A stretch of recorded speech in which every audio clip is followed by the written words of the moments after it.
ये अक्सर कहा जाता है कि पावर जो है वो सबसे बड़ा नशा है। जिसके हाथ में पावर आती है वो बंदा अपना मानसिक संतुलन थोड़ा सा खो बैठता है। मतलब एक तरह से वही ना, घमंड आ जाता है, वो भूल बैठता है कि वो आफ्टर ऑल है तो एक इंसान ही ना। अपने आप को भगवान समझने लग जाता है। और पावर के नशे में कितने गलत काम हुए हैं ये आप इतिहास उठा के देख लो, हज़ारों एग्जाम्पल आपको मिल जाएंगे वहाँ पे। लेकिन कुछ सॉल्यूशन भी तो होना चाहिए ना इसका। लगता है क्या होगा कोई ऐसा सॉल्यूशन इसका? जी हाँ, बिल्कुल सॉल्यूशन है इसका। सो आज जो है हम इसी के एक सॉल्यूशन को, ये जो पावर का हैंगओवर है, इसी को उतारने के एक सॉल्यूशन को पढ़ेंगे हमारे आज की वीडियो में। और इसके अंदर बस पता ही चल गया होगा तुम्हें थंबनेल देख के। तो अब इसको शुरू करते हैं, लेकिन पहले चैनल को सब्सक्राइब कर लो। तो अगर चैनल को सब्सक्राइब कर लिया, वो लाल बटन को दबा दिया, तो हम शुरू करते हैं हमारे आज के वीडियो को, आज के चैप्टर को। चलो।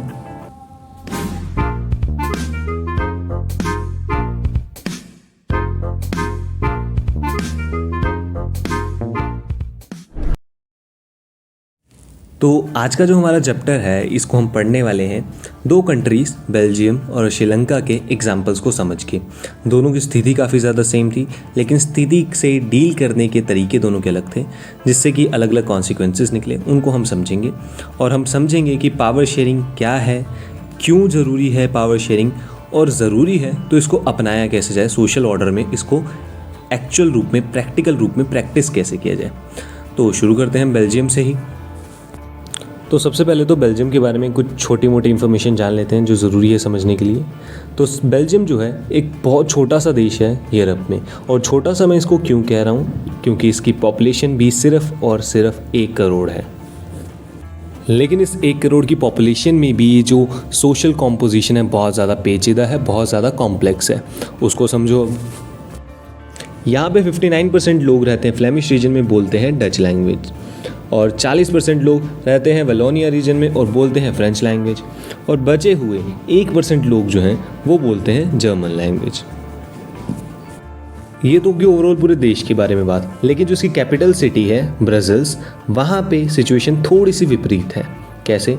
ब्रसेल्स के अंदर देखो अब दिक्कत कहाँ आ रही है। वहाँ पे 40% लोग जो हैं वो है फ्रेंच, मतलब फ्रेंच जो वहाँ पे माइनॉरिटी थी कैपिटल के अंदर वो मेजॉरिटी है, और 20% लोग डच हैं। और दिक्कत क्या है देखो फ्रेंच लोगों के साथ कि ये जो फ्रेंच लोग हैं ये लोग हैं रिच लोग, ये अमीर लोग हैं, मतलब डोमिनेंस है इनका सोसाइटी के ऊपर। तो इनको एजुकेशन या बाकी भी अपॉर्चुनिटीज़ हों सोसाइटी के अंदर बहुत पहले मिल गई कंपेयर टू डच। इसी कारण से डच लोग जो हैं इन्हें बिल्कुल भी पसंद नहीं करते। और डच लोगों के नापसंद करने का रीज़न भी काफ़ी ज़्यादा वैलिड है, क्योंकि उन लोगों के साथ बहुत ज़्यादा इंजस्टिस हो रहा था यहाँ पे। और इसी वजह से हमें देखने को मिला कि बेल्जियम के अंदर डच और फ्रेंच लोगों के बीच में 1950s और 60s के बीच में काफ़ी सारे पंगे हुए, काफ़ी ज़्यादा क्लैशेस देखने को मिले। अब देखो यार, देश के अंदर जब भी इंटरनल दिक्कतें आती है ना, सिटीजन्स आपस में जब भिड़ना शुरू कर देना, तो उससे क्या होता है, देश की हालत बद से बदतर होने लग जाती है। तो इसी वजह से बेल्जियम को भी ज़रूरत थी एक चमत्कार की जो सिटीजन्स के अंदर यूनिटी बना के रखे। बेल्जियम के लीडर्स को भी ये बात समझ आ चुकी थी, वो अपने देश की डाइवर्सिटी को समझ चुके थे और उसे रिस्पेक्ट भी कर रहे थे वो लोग। और इसी के चलते उन्होंने 1970s और 1993 के बीच में अपने देश की कॉन्स्टिट्यूशन के अंदर काफ़ी सारे अमेंडमेंट्स किए ताकि देश की यूनिटी को बनाया रख जा सके। और यही अमेंडमेंट्स आगे चल के एक वही चमत्कार सिद्ध हुए जिसकी बेल्जियम को ज़रूरत भी थी। अब चेंजेस देखो क्या क्या लाए गए कॉन्स्टिट्यूशन के अंदर। सबसे पहले जो था कि मिनिस्ट्रीज़ के अंदर डच और फ्रेंच बोलने वाले मिनिस्टर्स की गिनती जो थी वो बिल्कुल इक्वल कर दी। मतलब मिनिस्ट्रीज़ के अंदर डच और फ्रेंच के जो लोग हैं वो बिल्कुल इक्वल होंगे, ना कोई मेजॉरिटी ना कोई माइनॉरिटी। दूसरा जो इन्होंने काम किया जो बहुत अच्छा था, इन्होंने पावर्स को सेंट्रल गवर्नमेंट से लेके स्टेट गवर्नमेंट के पास भी ट्रांसफ़र कर दिया ताकि पावर की कंसंट्रेशन ना हो सके, वही ना, नशा ना आ जाए पावर का सेंट्रल गवर्नमेंट को। ये बहुत अच्छा काम रहा। और ब्रसेल्स के अंदर भी अलग सरकार बनाई गई, उसमें भी इक्वल रिप्रेजेंटेशन दिया गया दोनों कम्युनिटीज़ को। और इसके बाद आखिरी और जो मास्टर स्ट्रोक कह लो आप बेल्जियम के लीडर्स ने खेला, उन्होंने बना दी कम्युनिटी गवर्नमेंट। अब कम्युनिटी गवर्नमेंट क्या है? ये ऐसी गवर्नमेंट है जो अपनी सिर्फ कम्युनिटी के अफेयर्स को ही रेगुलेट करेगी और कुछ पावर्स भी दी हैं, ऐसे नहीं कि सिर्फ नाम की वो बना दी।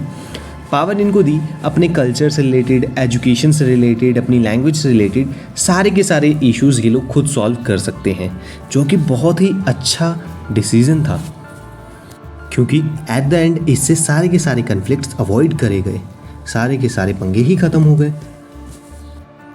तो यारो ये थी कहानी बेल्जियम की। आई होप तुम लोगों को समझ आ गई होगी। अब हम चलते हैं अपने दूसरे देश की तरफ, ठीक है, जिसकी कहानी हमने समझ ली थी। वो थी श्रीलंका की कहानी है। अब ये किसकी? श्रीलंका की। चलो अब उसको समझो। तो श्रीलंका के बारे में भी पहले वही थोड़ी बहुत इन्फॉर्मेशन जो जान लेना ज़रूरी है उसको हम जान लेते हैं। श्रीलंका जो है वो एक छोटा सा आइलैंड नेशन है साउथ एशिया के अंदर, और इसकी पॉपुलेशन में कुछ खास बड़ी नहीं है। इसकी पॉपुलेशन सिर्फ 2 करोड़ की पॉपुलेशन है। इसकी भी एथनिक कॉम्पोजिशन थोड़ी सी जान लेती हैं, मतलब सोशल डिवीज़न थोड़ी सी जान लेते हैं हम उसके बारे में। तो एथनिक कॉम्पोजिशन या सोशल डिवीज़न इस देश की भी कुछ खास सिंपल नहीं है, काफ़ी पेचीदा ये भी है। कैसे पेचीदा है देखो, यहाँ पे 74% लोग जो हैं वो हैं सिन्हाला, और 18% लोग हैं तमिल, और उसमें से भी 13% लोग जो हैं वो श्रीलंकन तमिल है, मतलब जिनका जन्म ही श्रीलंका में हुआ, और 5% लोग इंडियन तमिल्स हैं, जो मतलब कॉलोनाइजेशन के पीरियड में श्रीलंका शिफ्ट हो गए थे। श्रीलंकन तमिल्स जो हैं वो कंट्री के नॉर्थ और ईस्ट के हिस्से में रहते हैं ज़्यादातर, ठीक है। तो इसके अलावा अगर देश के रिलीजन्स के बारे में थोड़ी सी हम बात करें, उसको भी जानना बहुत ज़्यादा ज़रूरी है। एथनिक कॉम्पोजिशन के बारे में जानना है तो मोस्टली लोग जो सिन्हालाज हैं, तो सिन्हालाज मोस्टली बुद्धिज़्म को फॉलो करते हैं, ठीक है। और जो तमिल्स हैं वो हिंदू भी हैं और कुछ मुस्लिम भी हैं। और इसके अंदर एक इंटरेस्टिंग बात यह है कि 7% क्रिश्चियंस ऐसे हैं जो तमिल भी हैं और सिन्हालीज भी हैं, मतलब सिन्हाला और तमिल दोनों हैं वो लोग। अब देखो सिचुएशन श्रीलंका की भी ऑलमोस्ट बेल्जियम जैसे सेम ही है, लेकिन इसने तरीका थोड़ा सा अलग चूज़ किया।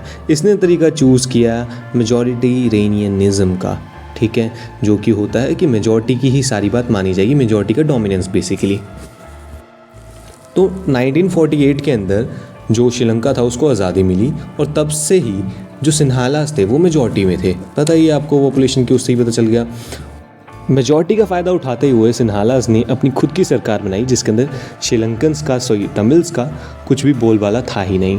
और 1956 के अंदर इन्होंने एक एक्ट पास किया जिसके अंदर सिन्हाला को ऑफिशियल लैंग्वेज श्रीलंका की बना दिया गया। उसके अलावा जो बुद्धिज़्म था उसको ऑफिशियल रिलीजन बना दिया गया। अब इससे प्रॉब्लम क्या हुई? इससे प्रॉब्लम ये हुई जो तमिल्स थे, अब वो लोग बेचारे अपने ही देश में एलियन जैसा फील कर रहे थे, क्योंकि ना तो उनकी लैंग्वेज को पूछा जा रहा था, ना ही उनके रिलीजन को। अब उनको लगने लगा इससे कि उनका कल्चर और उनका धर्म, उनका रिलीजन दोनों ही बहुत बड़े खतरे में हैं। तो अपने धर्म को बचाने के लिए ही उन्होंने सिन्हालास के साथ भिड़ना सही समझा, और सरकार के सामने कुछ डिमांड्स रखी कि तमिल को ऑफिशियल लैंग्वेज बनाया जाए और तमिल्स को अपने आप को, अपनी कम्युनिटी को रेगुलेट करने की आज़ादी दी जाए, पावर दी जाए, और उन्हें इक्वल अपॉर्चुनिटीज़ दी जाए एज़ कम्पेयर टू सिन्हालास। और इसके साथ साथ इन्होंने डिमांड करी तमिल एल्लम की। अब तमिल एल्लम क्या था? इन्होंने बोला जो नॉर्थ और ईस्टर्न हिस्सा है देश का, उसको एक इंडिपेंडेंट नेशन घोषित कर दिया जाए जो सिर्फ तमिल्स के लिए होगा। ऑब्वियसली गवर्नमेंट ने सारी की सारी डिमांड्स जो थी खारिज कर दी, डिनाई कर दी, जिससे कि देश में शुरू हो गई सिविल वॉर, बहुत लंबी सिविल वॉर। और सिविल वॉर से पूरे देश की पॉलिटिकल स्टेबिलिटी, हालत जो थी बिल्कुल ही ख़राब हो चुकी थी। तो अब इन दो स्टोरी से हमें क्या सीखने को मिला? तो बेल्जियम और श्रीलंका की स्टोरी से हमें देखो सीखने को क्या मिला। हमने बेल्जियम के केस के अंदर देखा, उन्होंने अपने देश की डाइवर्सिटी को समझा, उसे रिस्पेक्ट दिया, और उन्होंने बोला कि हम साथ मिलकर देश को आगे बढ़ा सकते हैं, यूनाइटेड वी स्टैंड। लेकिन श्रीलंका ने बहुत ही उल्टा काम किया। उसने अपनी डाइवर्सिटी को बिल्कुल रिस्पेक्ट नहीं दी, और कम्युनिटीज़ के बीच के नफ़रत को, उनके गैप को और ज़्यादा बड़ा करते गए ये लोग। और उसके बाद के कॉन्सिक्वेंसेस हमने देखे ही, सिविल वॉर वाली सिचुएशन देश के अंदर खड़ी हो चुकी थी। तो कुल मिला के बात यह है, बेल्जियम की हालत अच्छी इसलिए ली क्योंकि उसने पावर शेयरिंग का सहारा लिया, उसने पावर को बांटा। लेकिन श्रीलंका ने पावर की लालच ने, पावर के नशे ने श्रीलंका की हालत ही बुरी करके रख दी। सो इसका मतलब ये है कि पावर शेयरिंग सही है, लेकिन इसके पीछे के अगर हम बिल्कुल स्पेसिफिक रीज़न मांगे तो वो क्या होंगे? तो इसके पीछे 2 रीज़न हो सकते हैं। तो सबसे पहला जो रीज़न है, सेट ऑफ रीज़न, उसे हम कहते हैं प्रूडेंशियल रीजंस। क्या? प्रूडेंशियल रीजंस मतलब कॉमन सेंस के ऊपर जो बेस्ड है। क्या होता है देखो, प्रूडेंशियल रीजंस के अंदर पावर शेयरिंग से जो कन्फ्लिक्ट्स हैं कम्युनिटीज़ के बीच के उनको पूरी तरह से अवॉइड किया जा सकता है, जैसा कि हमने बेल्जियम के केस के अंदर देखा। और इससे पॉलिटिकल स्टेबिलिटी भी देश के अंदर बनी रहती है। ये भी हमने बेल्जियम के केस में अच्छे से देखा कैसे पावर को उन्होंने शेयर किया। ठीक है, दूसरा जो सेट ऑफ रीज़न है उसे हम कहते हैं मोरल रीजंस, जो मतलब मॉरली सही बातें हैं। अब मॉरली सही बातें क्या हैं कि देखो, पावर शेयरिंग जो है वो स्पिरिट है डेमोक्रेसी की। डेमोक्रेसी की स्पिरिट क्यों? क्योंकि डेमोक्रेसी तो है ही इसके ऊपर ना कि पावर की कंसंट्रेशन ना हो, पावर जो है बांटी जाए ज़्यादा से ज़्यादा।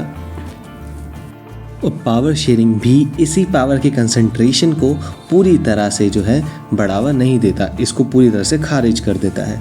इसलिए पावर शेयरिंग अच्छी चीज़ है डेमोक्रेटिक कंट्रीज़ के लिए। ठीक है, तो पावर शेयरिंग आई होप तुम्हें समझ आ गया होगा अच्छे से। अब हम फॉर्म्स ऑफ पावर शेयरिंग के बारे में समझते हैं कि किस किस तरीके से हम पावर को शेयर कर सकते हैं। सबसे पहले तरीके के अंदर हम पावर को शेयर कर सकते हैं गवर्नमेंट के अलग अलग ऑर्गन्स के बीच में, जैसे कि लेजिस्लेचर, एग्जीक्यूटिव एंड जुडिशरी। अब ये देखो, इनके अंदर क्या है कि ये सारे के सारे ऑर्गन्स जो हैं वो सेम लेवल पे हैं, बिल्कुल इक्विवेलेंट पावर्स हैं इनके हाथ में।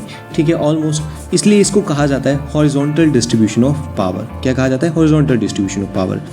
इससे पावर के डिस्ट्रीब्यूशन के अंदर बैलेंस भी बना रहता है, क्योंकि तीनों एक दूसरे के ऊपर नजर रखते हैं, एक दूसरे के ऊपर चेक रखते हैं। ठीक है, तो ये तो है पहला तरीका पावर को शेयर करने का।